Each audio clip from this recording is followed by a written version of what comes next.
He's locked me out of my son's house. He called a family member and told them that I'm watching your bitter ass sister call the cops on me. Man, she trying to get me locked up. She crazy, again with the crazy shit. And it was actually him outside talking to the cops. The one thing that I asked an officer that was here already was how long before I can change the locks on the door. Because by now he's coming, moving a little bit at a time. He keeps showing up, but he won't move his things. He came and got an air fryer and some plates on Mother's Day. My son's TV is now in disrepair after he locked me out. It was perfect before, and I have the before and after pictures because I record everything.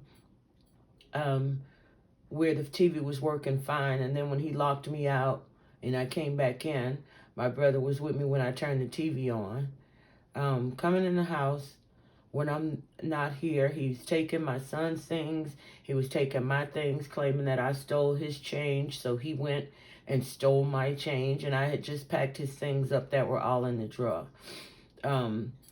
The night that I had gone to my homegirl's house and we were taking tequila shots on an empty stomach, so I ended up getting sick and I threw up all night. Well, I didn't lay in the bedroom that our bedroom set was in because the bedroom set was so big, like it was stuffy in there and it wasn't a lot of room to move around. So I slept in the other room so that I could, that had a ceiling fan, so that I could cool off. And I forced myself to throw up so that I can get all the alcohol off my stomach. When I finally did, finally got to sleep, I'm being waking up to paramedics standing over me talking about my husband was real concerned. He was so concerned. He didn't ask them what hospital they were taking me to.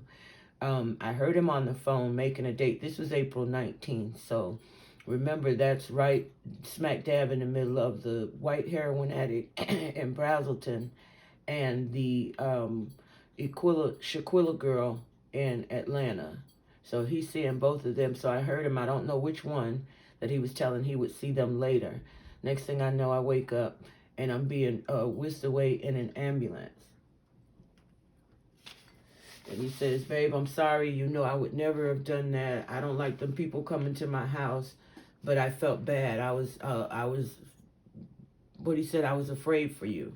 So afraid that he didn't go with them. And here's what I've gotten from that little trick move he pulled so that he can be with his girls.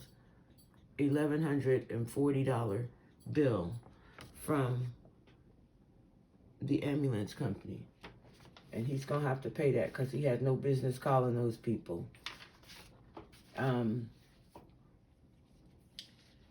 And he left his phone here with all the proof, and that's where I'm getting all of these screenshots and everything from. It was from him leaving his phone. Note the dates on his text. All these women, all these were while he was here in the house, and he's still saying that he hasn't talked to anyone or tried in the past 8 weeks. You see the dates, guys. Then he comes home from these dates and he screams about how I need to do more. He's high as hell. And he's not even hiding his accents. He's just saying, it wasn't me. I didn't do that. No, I didn't. Like, he can do something in my face and say no. He'll be on the phone in my face and tell me I didn't hear the conversation. And then he blames me for not believing him. He says I don't have any trust and I'm insecure. And here is us having a conversation. And it's gonna look a little weird because I was just putting, this is called, he can simply get a U-Haul and leave like I did. It's like I said, when I moved, guys, you saw him on December the 18th telling the girl, like, stay alert, she's packing, she's out of here tomorrow. So whenever I packed, if he couldn't, like, please don't leave, da-da-da-da, and I didn't go for it, he wanted me gone the next day. Like, okay, since we're not gonna be together, bye. So, this is after, and let me read the text before this so it'll make sense. This is where he's saying, don't play with me, you heard me and you saw my text. I told you I was going to call the police. I just want my things. And he keeps saying, I just want my things. Mind you, he still has the key. He can come in and get those things and move, like I said, in a day or a day and a half. I said, I don't have time to play with you. I've been stopped playing with you. Like I told you, I was just trying to stop you from crashing and burning. By the time I got to the door, you were gone. I'm sure you were watching the cameras because the Ring camera was still up. He actually changed the password so that he could view my son's house and I couldn't. So I just took the whole thing down. From crashing and burning, by the time I got to the door, you were gone. I'm sure you were watching on the camera. When I got back to the door, you had called the fucking police, excuse me, with the shit you still have in here, because he still had drugs in the house. You should have took all of it with you. I didn't even want you to be here. But I did not want you to fuck up over in the house. And I'm talking about the house that still had my name on it. So I brought you here trying to be a friend. But you did your thing just like John. And this is actually a picture of Gwinnett County leaving because he called the cops and didn't show up. So that's them pulling off in the Ring camera.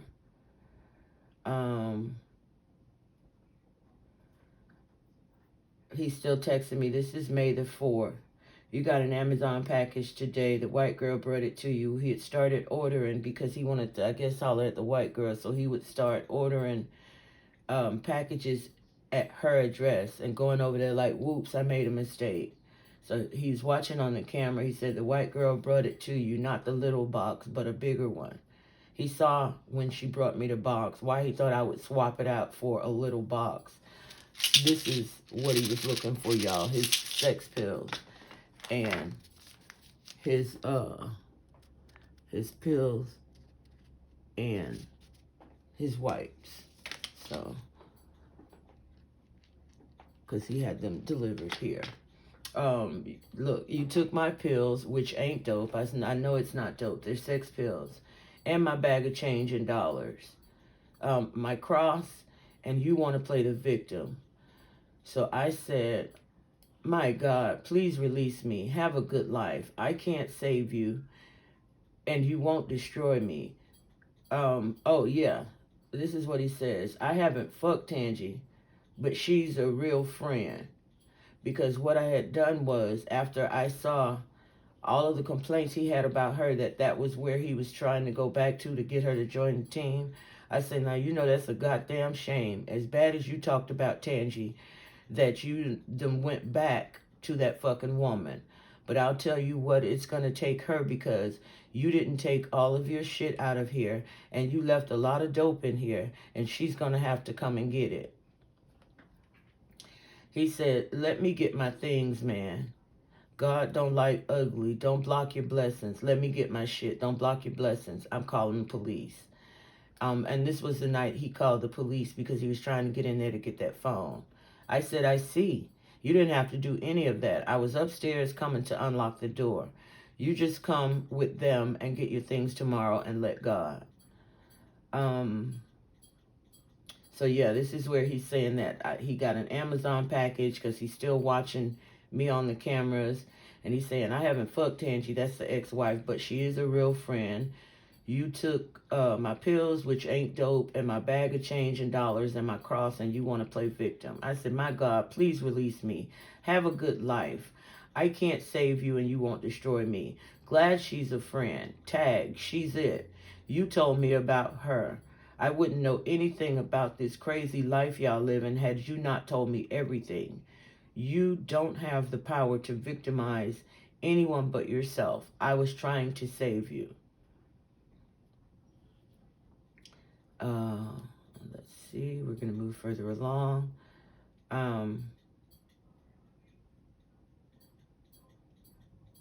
Then he came back to the house and I got up and he was in the bed.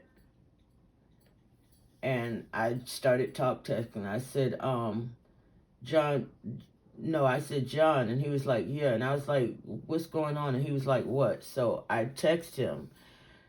this process along. I don't want to fight with you anymore. I don't want to do any of that. I just want this to be over and done with. Lorenzo's girlfriend is going, and I'll show y'all the video where he just really went buck wild the night before. The guy from Florida came down. He was having people in and out the, he was in and out the door, serving from the front yard, like wide open. I've got those pictures. And he's recording himself on the phone, chopping it up with the girls and all of that. And so I came home and I'm like, you're getting worse and worse. What are you going to do? And he's like, about what? I said, I told you you've got to respect my son's house. Well, I'm paying the rent for May 1st, but in June I'm not going to be here, because I was like, when my son come home, he's probably going to be on some type of paperwork or under supervision. And certainly you don't think you're going to be selling drugs from here. Oh, I ain't going to be here in June. I don't plan on being here when your son get here. Okay, John, fine. So when I woke up and he's back in the bed, I'm saying, how long? I just want this process to move along. I don't want to fight with you. And then he said, give me my money back. He wanted May's rent back. So, and I lied. I said, Lorenzo's girlfriend is going to work and help me get your money back. But I need this to end very soon. Please, please, please tell me what you need me to do to help you. Go ahead and move forward. He said, I'm packing. No more fight from me. I'm done. Now, this is May the 5th, guys. I says, and you don't have to worry about leaving anything and having to come back and get it. I would have helped you if I would not have helped you if I was trying to steal from you.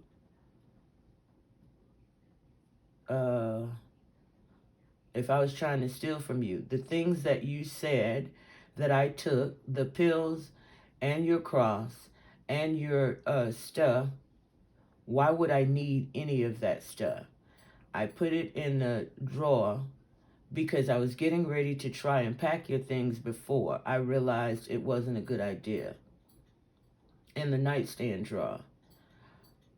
I'm not, and that's when he came back, and then he wanted to know could we sit down and talk, he says. So I'm looking at him, and I'm hoping he's not finna, try and retract. Mind you, he's texting, remember the dates, he's texting the dope fiend, telling her, the tax girl, hurry up and fudge my taxes because I need the money so that I can move and get my own place. She's telling me that I'm homeless. That's when she said, well, there go that bipolar shit. I'm hurrying up and doing your taxes. But do you want money or do you want to show an income? Because remember, the last time she did his taxes, she fudged it where he was supposed to get $700 back. But it looked like he only made $3,000 for the year. So that's why we couldn't buy a house. We had to rent the first year. So these taxes are supposed to show an income. It's supposed, whatever, if you have to pay, but at least you'll show this 6-figure income that you keep claiming.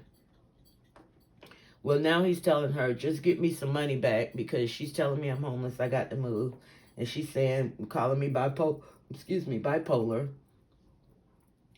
So, mind you, he's already called the police and said I'm locking him out. So, when he got up and he left May the 4th, so he's going down. He's, at this point, this is where he's sitting at the girl's job with the pills. And I just texted him. I said, I'm not locking you out. I only have the door locked while I'm in the shower. Just call me if you come back while I'm still in here, and I'll unlock the door. Please don't call the police on me. So that was Friday. So the whole weekend, he's moving like he want to move. And I've already told him, I don't want to sit down and talk because at this point, I hear you on the phone telling the tax girl, you're having these conversations and doing all of this. So finally and I'm going about my business, so I'm really not paying you any attention. I'm just waiting for you to go ahead any day and move. And you keep saying, I just want my things, but you're not moving anything. Your computer is still here. So wherever you're leaving and going, you're certainly not working. And then when you come back, you plug up your computer and you get online and start chatting and shit. Like, it's okay. Like, I'm asking you, John, please. This is Sunday. The whole weekend is gone. And you're like, please what? And I'm like, come on. I need you to move. Like, what's going on? Here is where he's outside talking to the cops and telling my brother that I'm looking at your sister call the cops on me. So what I did was, and I didn't realize because I was recording, I wasn't listening to it. Just when he would come in one room, I would leave and go in another because I don't want no conversation, no confrontation, any of that. So,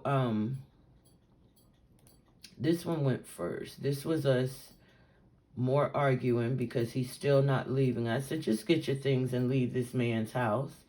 You know what it is. I'm not doing this with you. Stop acting like I won't let you go and I'm only showing you grace and patience. One more trip with the cops, because like I told you guys, by now he's made 7 or 8 trips. He's grabbing like one outfit. He's grabbing a pot. He's grabbing things that he thinks I'm going to use, cleaning products and stuff out of the kitchen, and walking around taking all the candles up. And I said, one more trip with the cops since you're a cop caller, and a U-Haul, and I swear this 15 months never happened. And then as soon as I'm saying that, I get a notification that we've just sold $400 and something more in jackets, which I know better. All of the inventory is downstairs in my son's basement. It's the white boy from Jacksonville, from Florida, Zach, that's about to show up, and he did. So I said, stop selling dope on the website unless you've got tax figures. Because regardless of what it is that he's selling, even if he can prove that he's not and say that I'm lying and I can't prove that he did, that it wasn't an actual transaction, it's still a sale. And I'm responsible for the taxes for KQ Bling. I'm the officer of the company. So, and I said that's $900 this month already. Since he comes to you, just get the cash. Like, why would you mail him, let him pay through the website, and then he drive up here to get more the same day? Unless it's whatever. But that's what I sent. I ain't making no speculations. So let him get the cash. And then 2 days later, here he is back again. And this is the day he called, and these are just pictures that I've sent him from his text messages, because he always said that me and him were together because I represent his bank account. Like they say, my other wife didn't look like my money. She looks like my money. Tacky shit like that. But anyway, I sent him pictures of all these dope fiends and scallywags, and I said, you're right. Your money does, your women do represent your bank account. And I said, you just won't